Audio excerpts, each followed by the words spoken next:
আজকে ঢ্যাঁড়স দিয়ে দারুণ একটা রেসিপি বানাবো বন্ধুরা, দেখতে থাকুন ভিডিওটা। আশা করি ভালো লাগবে আর বাড়িতে বানিয়েও খেতেও ইচ্ছা করবে। দেখো এই গরমের সময় সবসময় তো মাছ মাংস ভালো লাগে না না, তাই এরম রান্না হলেও ভালো লাগবে। দেখো এই ঢ্যাঁড়স কেটে নিয়েছি, শুধু পেছন দিকটা কেটেছি আর মুখটা কেটেছি, গোটাই রেখেছি। তার মশলা হচ্ছে পেঁয়াজ, শুকনো লঙ্কা, কাঁচা লঙ্কা, টমেটো, রসুন, এখানে হচ্ছে টক দই। তা এর যে মশলাগুলো বাটবো সেই মশলাগুলো তুলে নেব। কাঁচা লঙ্কা, শুকনো লঙ্কা, রসুন, একটু পেঁয়াজ, পুরোটা নয় অল্প, আর একটু রেখে দেবো, পরে লাগবে ওটা। এর মধ্যে দেবো কালো জিরে, অনেকটাই দেবো। আর আমরা সবাই জানি কালো জিরে কতটা উপকারী। এই মশলাটা এবার বেটে নেব। দেখো মশলাটা বাটা হয়ে গেছে।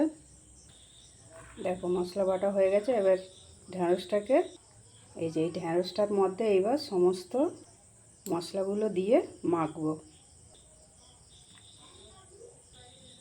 স্বাদ অনুযায়ী নুন, হলুদ, এই যে দইটা আছে পুরোটাই দিয়ে দেবো। একটু মিষ্টি দেবো যেহেতু টক দই আছে। এবার দেবো সর্ষের তেল। তোমরা কাঁচা দিতে পারো, আমি কাঁচাটা পছন্দ করি না, তাই তেল গরম করে দিলাম। এবার এইটাকে ভালো করে মেখে নেব। দেখো মেখেছি, কত সুন্দর লাগছে দেখতে। এবার এইটাকে রেখে কড়া গরম করে নেব।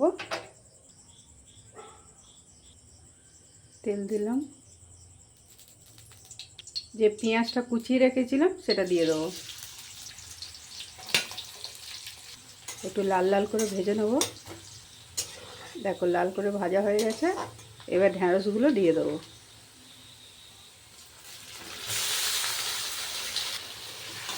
এটাকে ভালো করে নেড়ে ছেড়ে মশলা যে বেটেছি তার জল আর থালা ধোয়া জলটা দিয়ে দেবো এর মধ্যে।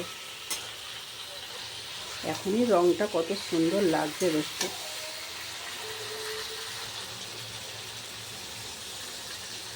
ভালো করে নেড়ে ছেড়ে ঢাকা দিয়ে দেবো।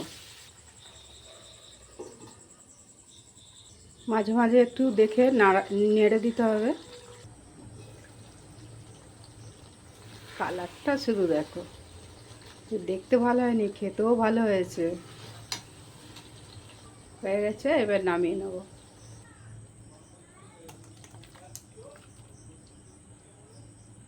কেমন হলো ঢ্যাঁড়সের রেসিপি?